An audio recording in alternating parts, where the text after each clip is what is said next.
Construcción y operacionalización de las hipótesis.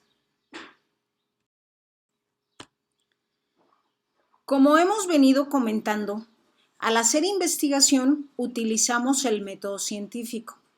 Haciendo memoria, recordemos que el método científico está compuesto por al menos 4 pasos: observación, hipótesis, comprobación de la hipótesis, conclusiones o resultados.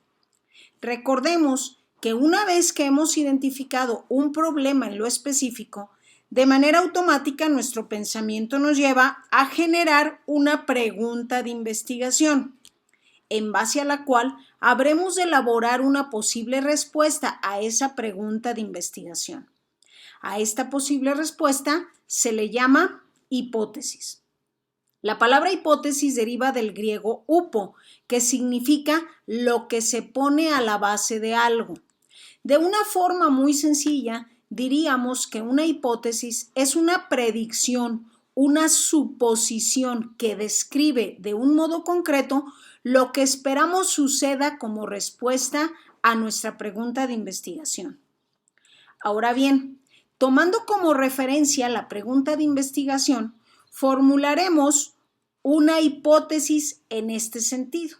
Así pues, si yo me pregunto ¿cuáles son los factores de riesgo asociados a hipertensión arterial en pacientes que acuden al Centro de Salud de Fresnillo?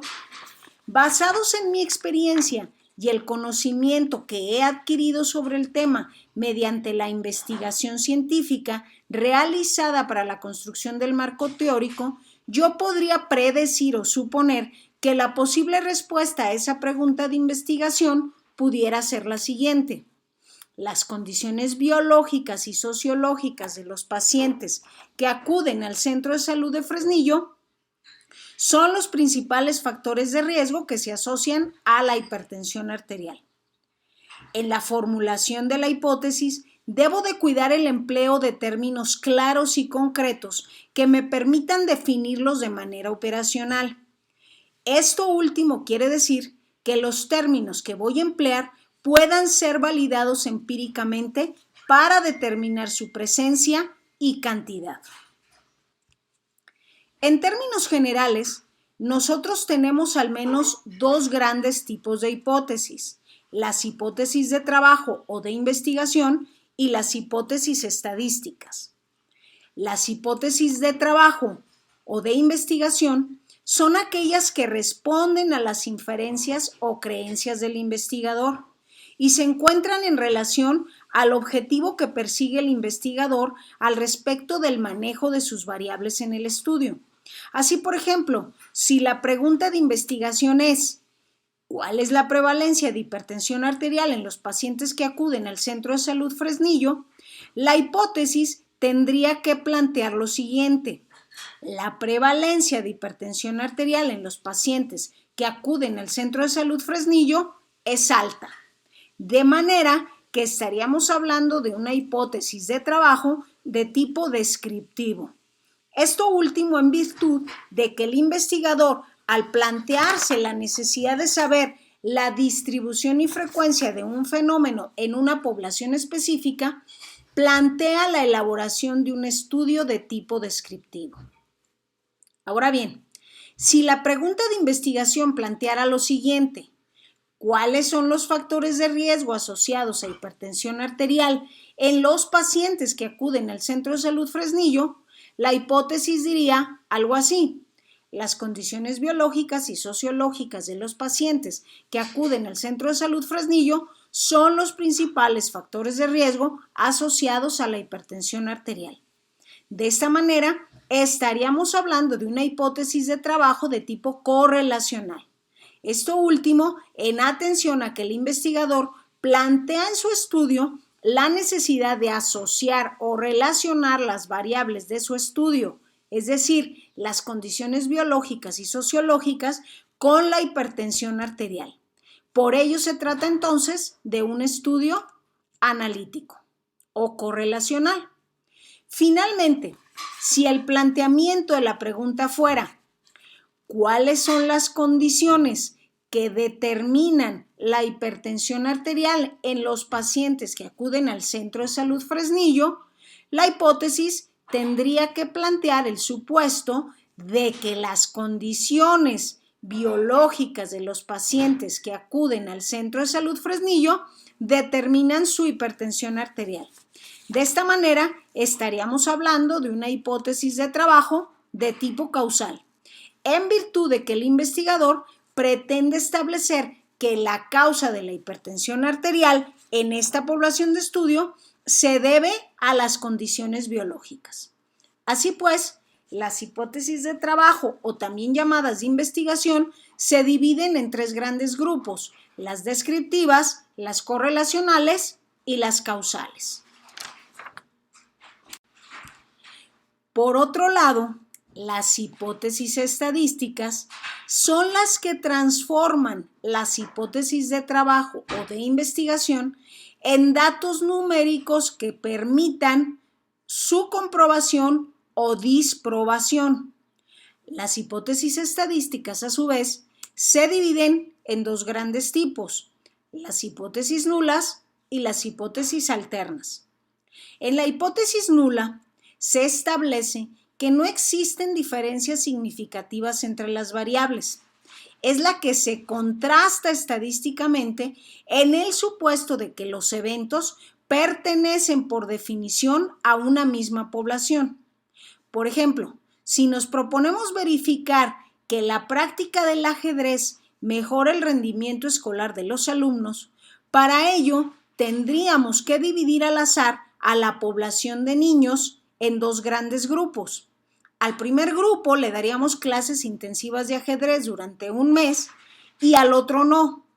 La hipótesis nula lo que propondría es que no habría diferencias significativas entre los niños a los que les dimos clases de ajedrez y los que no recibieron clases de ajedrez al respecto de su rendimiento académico. Por su parte, la hipótesis alterna es la complementaria o bien la opuesta a la hipótesis nula. Es aquella donde se afirma que por darles clases de ajedrez a los niños durante un mes, sí encontraríamos diferencias entre los dos grupos en cuanto a su aprovechamiento escolar. Ahora bien, una hipótesis de trabajo con el objetivo de obtener datos que nos permitan hacer su contrastación empírica debe ser operacionalizada. Para ello, tendremos que utilizar un cuadro como el que les estoy presentando. En la primera columna habremos de describir a nuestra variable dependiente. En nuestra segunda columna a la variable independiente. En nuestra tercera columna habremos de generar una definición conceptual de nuestras variables independientes, seguida de una definición operacional de cada una de ellas, de las posibles respuestas a cada una de nuestras preguntas o definiciones operacionales, y al final, en la última columna, establecer una escala de medición. Para ejemplificar su llenado, vamos a tomar como base la siguiente hipótesis. Las condiciones biológicas y sociológicas de los pacientes que acuden al Centro de Salud Fresnillo II son los principales factores de riesgo asociados a hipertensión arterial. Recordemos que la variable dependiente corresponde al efecto que estamos estudiando, es decir, a la hipertensión arterial. Por su lado, la variable independiente será la causa o causas de esta hipertensión arterial, que para el caso que nos toca, suponemos que se trata de las condiciones biológicas y de las condiciones sociológicas de esta población de pacientes que se atienden en el Centro de Salud de Fresnillo.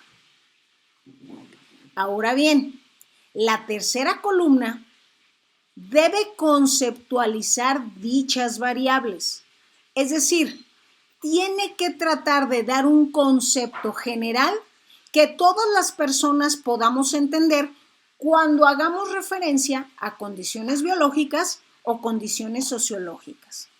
Así pues, yo pudiera conceptualizar condiciones biológicas de esta población a todas aquellas características que le confiere el ser un organismo pluricelular poseedor de un cuerpo que se desarrolla y madura.